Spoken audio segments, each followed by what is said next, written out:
Hello दोस्तों, स्वागत है आप सभी का हमारे यूट्यूब चैनल एबी क्रिएशन में। दोस्तों, अभी हमारे पास सचिवालय सुरक्षा संवर्ग का पेपर दिया गया है। इसमें दोस्तों हम जानेंगे 20 महत्वपूर्ण क्वेश्चन को जो कि हमारे पेपर में पूछे गए थे। उन क्वेश्चनों को अच्छे से समझेंगे और आकलन करेंगे कि किस प्रकार के क्वेश्चन आयोग आखिर पेपरों में पूछता है। तो चलिए दोस्तों, शुरुआत करेंगे आज पहले क्वेश्चन के साथ, जिसमें दिया गया है कथन को उद्धृत करने के लिए किस चिन्ह का प्रयोग किया जाता है।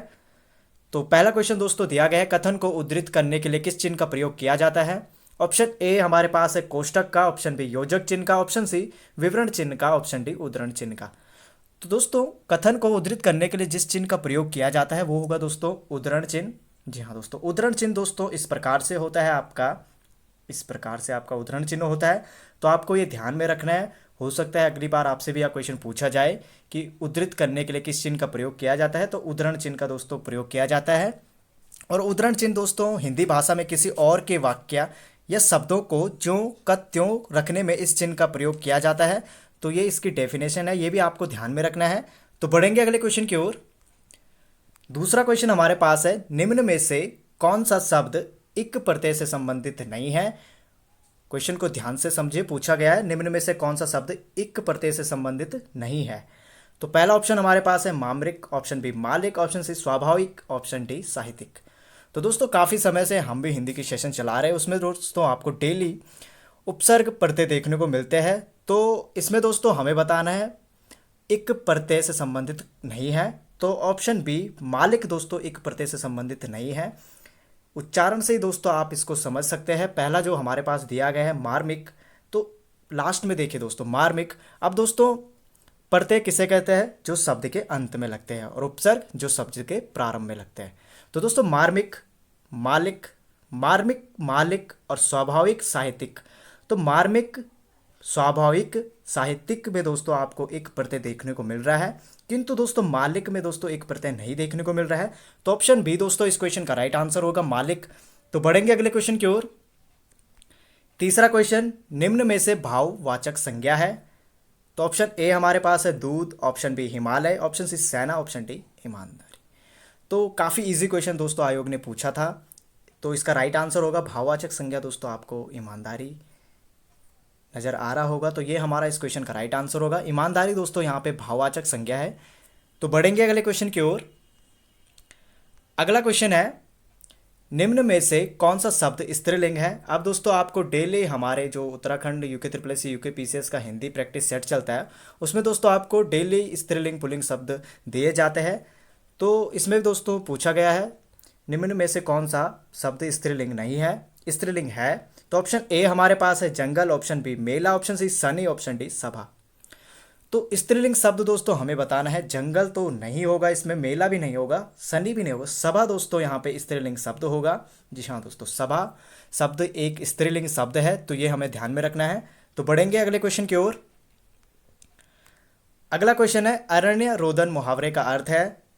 अब दोस्तों आपको डेली मुहावरे भी कराए जाते थे। ऑप्शन ए हमारे पास दिया गया है रोने का दिखावा करना, ऑप्शन बी अत्यधिक रोना, ऑप्शन सी छिपकर रोना, ऑप्शन डी व्यर्थ में रोना। तो इजी क्वेश्चन दोस्तों आपके सामने दिया गया अरण्य रोदन मुहावरे का। दोस्तों अगर आप इसके इसी से समझने की कोशिश करें, अरण्य रोदन अर्थात व्यर्थ में रोना, इस क्वेश्चन का राइट आंसर होगा ऑप्शन डी। तो बढ़ेंगे अगले क्वेश्चन की ओर। क्वेश्चन नंबर 6 दिया गया था, मृगेंद्र का पर्यायवाची शब्द है। अब दोस्तों पर्यायवाची शब्द आपको पता है पूछे ही जाते हैं हर बार। पहला ऑप्शन दिया गया है शार्दुल, ऑप्शन बी अहि, ऑप्शन सी हिरन, ऑप्शन डी कुरंग। तो मृगेंद्र का पर्यायवाची शब्द दोस्तों आपको बताना था शार्दुल। दोस्तों इसका राइट आंसर होना था मृगेंद्र का पर्यायवाची शब्द। इसके अलावा दोस्तों हो सकता है अगली बार एग्जाम में आपको कुछ अन्य प्रकार से पूछा जाए, तो आपको ये भी ध्यान रखना है मृगेंद्र के अन्य पर्यायवाची शब्द जो होंगे दोस्तों वो होंगे आपके सिंह, व्याघ्र, ललित, केशरी, हरि, महावीर, केहरी, पंचमुख, शेर, केशी, मृगपति, वनराज और शार्दुल। तो आपका यहाँ पे दिया गया है। तो इस प्रकार से मृगेंद्र के अन्य पर्यायवाची शब्द भी आपको याद रखने हैं। तो बढ़ेंगे अगले क्वेश्चन की ओर। सातवां क्वेश्चन, सांस्कृतिक अस्मिता शब्द में अस्मिता शब्द से तात्पर्य है। तो ऑप्शन ए हमारे पास है जुड़ाव, ऑप्शन बी पहचान, ऑप्शन सी बोलचाल, ऑप्शन डी उपयुक्त में से कोई नहीं। तो ये तो इसका राइट आंसर नहीं होगा। यहाँ पे दोस्तों बताना है सांस्कृतिक अस्मिता शब्द में अस्मिता शब्द है। तो इसका राइट आंसर दोस्तों यहाँ पे देखिए काफ़ी लोग कंफ्यूज हुए हैं इस बीच जुड़ाव और पहचान में। तो सांस्कृतिक अस्मिता शब्द से अस्मिता शब्द का हमें तात्पर्य बताना है। तो इसका राइट आंसर होगा दोस्तों पहचान। दोस्तों यहाँ पे अस्मिता शब्द का सही अर्थ होगा, जी हाँ दोस्तों, ऑप्शन बी पहचान हमारा इस क्वेश्चन का राइट आंसर होगा। बढ़ेंगे अगले क्वेश्चन की ओर। आठवां क्वेश्चन है, यह शब्द कौन सा विशेषण है? ऑप्शन ए संख्यावाचक, ऑप्शन बी गुणवाचक, ऑप्शन सी परिमाणवाचक, ऑप्शन डी सार्वनामिक।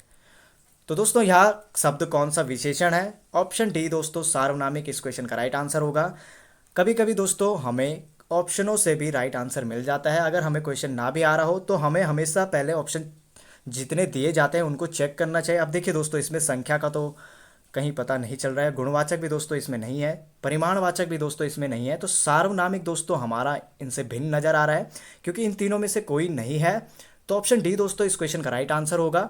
इस प्रकार से भी दोस्तों हम कभी कभी तुक्के ना लगाएं और ऑप्शनों से ही आंसर ढूंढ सकते हैं। तो ऑप्शन डी दोस्तों हमारा इस क्वेश्चन का राइट आंसर होगा सार्वनामिक। तो बढ़ेंगे अगले क्वेश्चन की ओर। अगला क्वेश्चन है नौवां क्वेश्चन, नयन सेज पर सोया हुआ आंख का पानी उक्त में नयन सेज में कौन सा अलंकार है? तो ऑप्शन ए हमारे पास है यमक अलंकार, ऑप्शन बी रूपक, ऑप्शन सी अनुप्रास, ऑप्शन डी उत्प्रेक्षा। अब दोस्तों इस क्वेश्चन का जो राइट आंसर होगा, नयन सेज पर सोया हुआ आंख का पानी उक्त में नयन सेज में, तो में नयन सेज में सपना क्या है? तो ऊपर ये भी दिया गया आपको। तो नयन सेज में कौन सा अलंकार है? तो दोस्तों इसका राइट आंसर होगा यहाँ पे रूपक अलंकार। जी हाँ दोस्तों, रूपक अलंकार दोस्तों किसे कहते हैं? जब गुण की अत्यंत समानता के कारण उपमेय को ही उपमान बता दिया जाए, यानी कि कहने का मतलब है उपमेय और उपमान में अभिन्नता दर्शाई जाए, तब वहाँ दोस्तों रूपक अलंकार होता है। तो ऑप्शन बी दोस्तों यहाँ पे हमारा इस क्वेश्चन का राइट आंसर होगा। बढ़ेंगे अगले क्वेश्चन की ओर। 10वां क्वेश्चन हमारे पास है, निम्न में से घोष वर्ण है। तो काफ़ी इजी क्वेश्चन दोस्तों आपके पास दिया गया है। ऑप्शन ए माँ, ऑप्शन बी ठा, ऑप्शन सी खा, ऑप्शन डी चा। तो घोष वर्ण दोस्तों इस क्वेश्चन का जो राइट आंसर होगा, ऑप्शन ए दोस्तों हमारा इस क्वेश्चन का राइट आंसर होगा। माँ दोस्तों यहाँ पे घोष वर्ण है। जी हाँ दोस्तों, माँ यहाँ पे घोष वर्ण है। तो ये हमारा इस क्वेश्चन का राइट आंसर होगा। बढ़ेंगे अगले क्वेश्चन की ओर। अगला क्वेश्चन है, कारक के भेद कितने होते हैं? जी हाँ दोस्तों, कारक के भेद होते हैं। Option A 5, option B 7, option C 8, option D 6। तो कई बार दोस्तों आपको बताया गया है कारक के 8 भेद होते हैं। तो ऑप्शन सी हमारा इस क्वेश्चन का राइट आंसर होगा। बढ़ेंगे अगले क्वेश्चन की ओर। 12वां क्वेश्चन है, देवनागरी लिपि का सर्वप्रथम प्रयोग किस राज्य में माना जाता है? ऑप्शन ए मध्य प्रदेश में, ऑप्शन बी उत्तराखंड में, ऑप्शन सी गुजरात में, ऑप्शन डी छत्तीसगढ़ में। तो दोस्तों देवनागरी लिपि का सर्वप्रथम प्रयोग जो माना जाता है, ये माना जाता है दोस्तों हमारा गुजरात में। ऑप्शन सी दोस्तों गुजरात इस क्वेश्चन का राइट आंसर होगा। बढ़ेंगे अगले क्वेश्चन की ओर। 13वां क्वेश्चन दोस्तों पूछा गया था, तत्सम शब्द मुष्टि के लिए तद्भव शब्द है। अब दोस्तों आपको डेली हमारे चैनल पे जो हिंदी के सेशन आते हैं उसमें दोस्तों आपको तत्सम तद्भव शब्द पूछे जाते हैं और बताए भी जाते हैं। तो क्वेश्चन देखिए दोस्तों, पूछा गया है तत्सम शब्द मुष्टि के लिए तद्भव शब्द क्या है? तो ऑप्शन ए है मुक्का, ऑप्शन बी मुट्ठी, ऑप्शन सी मिट्टी, ऑप्शन डी मौत। तो दोस्तों पूछा गया है तद्भव शब्द हमें बताना है। तो तद्भव शब्द जो दोस्तों हमारा यहाँ पे होगा वो हो जाएगा यहाँ पे मुट्ठी। ऑप्शन बी दोस्तों इस क्वेश्चन का राइट आंसर होगा। कई लोगों ने दोस्तों मिट्टी भी किया होगा क्योंकि मिलता जुलता शब्द है, पर मुट्ठी दोस्तों इस क्वेश्चन का राइट आंसर होगा। ऑप्शन बी हमारा यहाँ पे तद्भव शब्द होगा, ऑप्शन बी। तो बढ़ेंगे अगले क्वेश्चन की ओर। अगला क्वेश्चन है, अर्थ के अनुसार वाक्य का प्रकार नहीं है। ऑप्शन ए हमारे पास है संदेह सूचक, ऑप्शन बी अर्थबोधक, ऑप्शन सी विधानार्थक, ऑप्शन डी विस्मयादि बोधक। तो अर्थ के अनुसार वाक्य का प्रकार जो नहीं होगा दोस्तों यहाँ पे विधानार्थक। जी हाँ दोस्तों, जैसे कि मैंने बताया था कभी कभी ऑप्शन जो अन्य दिए जाते हैं उनसे भी हमें आंसर मिल जाता है। तो अर्थ के अनुसार वाक्य का प्रकार इसमें नहीं होगा दोस्तों विधानार्थक। तो बढ़ेंगे अगले क्वेश्चन की ओर। 15वां क्वेश्चन है, शुद्ध वर्तनी है। तो ऑप्शन ए संश्लिष्ट, ऑप्शन बी संश्लिष्ट, ऑप्शन सी संश्लिष्ट, ऑप्शन डी संश्लिष्ट। तो इसका राइट आंसर दोस्तों आपको बताना है। ऑप्शन बी दोस्तों यहाँ पे हमारा राइट आंसर होगा संश्लिष्ट। दोस्तों ऑप्शन बी हमारा इस क्वेश्चन का राइट आंसर होगा। संश्लिष्ट इस प्रकार से लिखा जाएगा जो कि आपको ऑप्शन नंबर बी में दिखाई दे रहा है। तो ये हमारा इस क्वेश्चन का राइट आंसर होगा। अगला क्वेश्चन है 16वां क्वेश्चन, हिंदी शब्द का संबंध सिंधु से माना गया है। सिंधु शब्द किस भाषा का है? काफ़ी इंपॉर्टेंट क्वेश्चन दोस्तों, ये क्वेश्चन आगामी परीक्षाओं में भी पूछा जा सकता है। और ऑप्शन ए हमारे पास है फारसी का, ऑप्शन बी संस्कृत का, ऑप्शन सी अरबी का, ऑप्शन डी तुर्की का। तो दोस्तों हिंदी शब्द का संबंध सिंधु से माना गया है, और सिंधु शब्द किस भाषा का है? तो संस्कृत दोस्तों इसका राइट आंसर होगा। और ऑप्शनों से ही दोस्तों आप पता लगा सकते हैं, क्योंकि अरबी का, तुर्की का और फारसी का ये हो नहीं सकता। संस्कृत दोस्तों यहाँ पे इसका करेक्ट आंसर होगा ऑप्शन बी। बढ़ेंगे अगले क्वेश्चन की ओर। 17वां क्वेश्चन हमारे पास है, निम्न में से चिदम्बरा प्रमुख काव्य कृति है। अब दोस्तों कई बार आपको बताया गया था चिदम्बरा किसकी काव्य कृति है? सुमित्रा नंदन पंत की। और चिदम्बरा के लिए दोस्तों इन्हें क्या ज्ञानपीठ पुरस्कार भी दिया गया था 1968 में। ये भी आपको कई बार बताया गया है। तो ये काफ़ी इजी क्वेश्चन दोस्तों दिया गया था आयोग द्वारा। तो ऑप्शन सी दोस्तों सुमित्रा नंदन पंत इस क्वेश्चन का राइट आंसर होगा। बढ़ेंगे अगले क्वेश्चन की ओर। 18वां क्वेश्चन दोस्तों हमारे पास दिया गया है, भाषा का आरंभ किससे होता है? ऑप्शन ए ध्वनि से, ऑप्शन बी शब्द से, ऑप्शन सी पद से, ऑप्शन डी वर्ण से। अब दोस्तों ये क्वेश्चन जो दिया गया ये काफ़ी कंफ्यूजिंग क्वेश्चन है, क्योंकि कई लोगों का मानना दोस्तों इसमें ध्वनि है और कई का मानना दोस्तों इसमें वर्ण है। पर दोस्तों जो परिभाषा से समझा जाता है कि शब्द भाषा का आरंभ जो होता है दोस्तों वर्ण से भी होता है, पर वो लिखित भाषा में होता है, और मौखिक में दोस्तों ध्वनि से होता है। किंतु कहीं कहीं दिया गया है भाषा का आरंभ, अगर नॉर्मली दिया जाए दोस्तों क्वेश्चन कि इसमें ना तो ये पूछा गया कि भाषा का लिखित आरंभ किससे होता है, ना तो ये पूछा गया मौखिक आरंभ किससे होता है। तो यहाँ पे दोस्तों डायरेक्ट पूछा गया आपसे भाषा का आरंभ किससे होता है, तो वर्ण से दोस्तों कई किताबों में इसका राइट आंसर दिया गया है। अब इंतजार करना होगा दोस्तों आयोग इस क्वेश्चन का क्या आंसर देता है। ध्वनि भी दोस्तों यहाँ पे सही माना जाएगा। अब आयोग पे डिपेंड करता है कि वो इस क्वेश्चन का क्या राइट आंसर देगा, ध्वनि या फिर वर्ण। तो दोस्तों आप में से जिन्होंने इस सचिवालय संवर्ग सुरक्षा संवर्ग का पेपर दिया है, आप कमेंट बॉक्स में ज़रूर बताइए आपने इसका आंसर क्या किया है। तो बढ़ेंगे अगले क्वेश्चन की ओर। अगला क्वेश्चन 19वां क्वेश्चन है, निम्न में से संयुक्त वाक्य है। अब दोस्तों संयुक्त वाक्य आपको कई बार पढ़ाए गए हैं। ऑप्शन ए जल्दी कीजिए अन्यथा बहुत देर हो जाएगी, ऑप्शन बी वह रोटी खाकर विद्यालय जाता है, ऑप्शन सी मालिक ने कहा कि कल छुट्टी रहेगी, ऑप्शन डी मोहन भोजन कर रहा है। तो दोस्तों संयुक्त वाक्य आपको बताया था संयुक्त वाक्य क्या होते हैं, जहां दो या दो से अधिक वाक्य हो और संयोजक द्वारा जुड़े हो। तो जल्दी कीजिए अन्यथा, तो यहाँ क्या संयोजक चिन्ह का प्रयोग किया गया है। संयोजक वाक्य आपको दिख रहा होगा शब्द बीच में। तो जल्दी कीजिए अन्यथा बहुत देर हो जाएगी। तो इस क्वेश्चन का राइट आंसर होगा हमारा ऑप्शन ए दोस्तों, यहाँ पे संयुक्त वाक्य होगा। काफ़ी इजी क्वेश्चन है। और संयुक्त वाक्य दोस्तों आपको बताए गए हैं कि जहाँ आपके संयोजक द्वारा दो वाक्य आपस में जुड़े हो, तो वहाँ दोस्तों हमारा संयुक्त वाक्य होता है।